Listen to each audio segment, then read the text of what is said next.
માહિતી। ખ્યાતિકાંડ મામલે principal sessions કોર્ટમાં સુનાવણી। હોસ્પિટલના સંચાલક કાર્તિક પટેલની આગોતરા જામીન અરજી પર દલીલ। પ્રધાનમંત્રી જન આરોગ્ય યોજનાનો બહોળો પ્રચાર કરવો અને કેમ્પ યોજવા અંગે અરજદારના વકીલની દલીલ। ગ્રામ્યના લોકોને સરકારી યોજના અંગે જાણકારી આપવા કેમ્પનું આયોજન કરાયું હતું તેવી દલીલ કરવામાં આવી। ગ્રામ્ય કક્ષાના લોકોને સરકારી યોજનાનો લાભ મળી રહે તે માટે કેમ્પનું આયોજન થતું હોવાની દલીલ પણ અરજદારના વકીલની।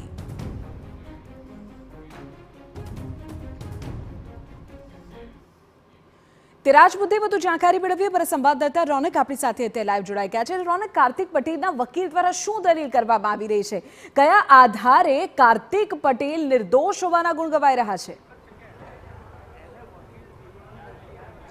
જે બિલકુલ જે પ્રકારે ખ્યાતિ મોતકાંડનો મામલો સામે આવ્યો, જેમાં બે નિર્દોષ લોકોએ પોતાના જીવ ગુમાવવાનો આવ્યો છે, આ જ મામલે ખ્યાતિ હોસ્પિટલના સંચાલક કાર્તિક પટેલનું પણ જે ફરિયાદ છે તેમાં નામ આવ્યું છે અને ત્યારબાદથી જ તેના વતી તેમના જમાઈ દ્વારા, તેમના સંબંધી દ્વારા જે એક આગોતરા જામીન અરજી છે તે પ્રિન્સિપલ સેશન્સ કોર્ટ સમક્ષ કરવામાં આવી હતી, જે અંગે અત્યારે સુનાવણી કોર્ટમાં ચાલી રહી છે। સૌપ્રથમ અરજદાર વતી એટલે કે કાર્તિક પટેલ વતી કરાયેલી અરજીમાં જે સિનિયર વકીલ છે તેઓ હાજર રહીને દલીલ છે તે કરી રહ્યા હતા। ઉપરાંત જે પ્રકારે કેમ્પ યોજવામાં આવ્યા હતા તે કેમ્પ શા માટે યોજવામાં આવતા હતા, તો જે PMGAY યોજના છે તેમાં જ એક પ્રકારે જોગવાઈ હોવાનું પણ જે વકીલ દ્વારા દલીલ કરવામાં આવી છે। ગ્રામ્ય કક્ષાના લોકોને કેન્દ્રની યોજનાઓનો પૂરતો લાભ મળી રહે તે પ્રકારે આ કેમ્પનું આયોજન કરતા હોવાની પણ વાત છે તે તેમના દ્વારા કરવામાં આવી છે। બીજી મહત્વની વાત ઉપર નજર કરવામાં આવે તો જે કલ્પેબલ હોમિસાઇડ, આ જે શબ્દો છે તેના ઉપર જ તેમની આખી દલીલ છે તેનો આધાર રહેલો હતો કે તબીબ દ્વારા જે પણ પ્રકારે સર્જરી કરવામાં આવતી હતી, સર્જરી માટેના જે સલાહ સૂચન આપવામાં આવતા હતા તેના માટે માત્ર ને માત્ર તબીબો જ જવાબદાર હોઈ શકે, કઈ રીતે સંચાલક જવાબદાર હોઈ શકે, અને આવા જ લગતા સુપ્રીમ કોર્ટના અનેક ચુકાદાઓ હોય, ગુજરાત હાઈકોર્ટના અનેક ચુકાદાઓ હોય તે પણ કોર્ટમાં ટાંકવામાં આવ્યા હતા। આ ઉપરાંત સૌથી મહત્વની વાત એ પણ છે કે સંચાલક તરીકે તેમના દ્વારા જે પણ મૃતકો છે, પીડિતો છે, તેમને પ્રાથમિક તબક્કે વળતર આપવાની તૈયારી પણ તેમના દ્વારા આજે કોર્ટમાં દર્શાવવામાં આવી છે। એટલે કે મહત્વની વાત એ છે કે આગોતરા જામીન માંગવા તો ખરી, પરંતુ તેની સાથે કેટલીક શરતો છે તેનું પણ પાલન કરવું, આ જ પ્રકારની તૈયારી તેમના દ્વારા દર્શાવવામાં આવી છે।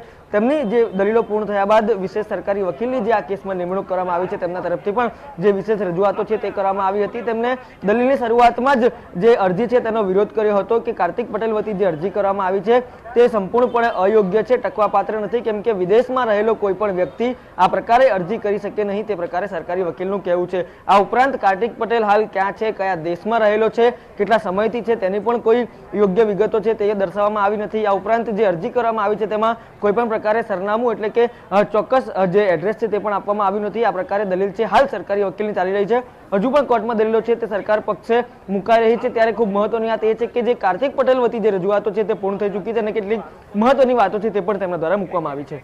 ઓકે રોનક, આભાર તમામ માહિતી બદલ। આગળ પણ આપણી પાસેથી અપડેટ મેળવીએ છીએ તો બંને પક્ષે અત્યારે દલીલ થઈ રહી છે। અરજદાર પક્ષની દલીલ પૂર્ણ થઈ છે, સરકારી વકીલની રજૂઆત ચાલી રહી છે।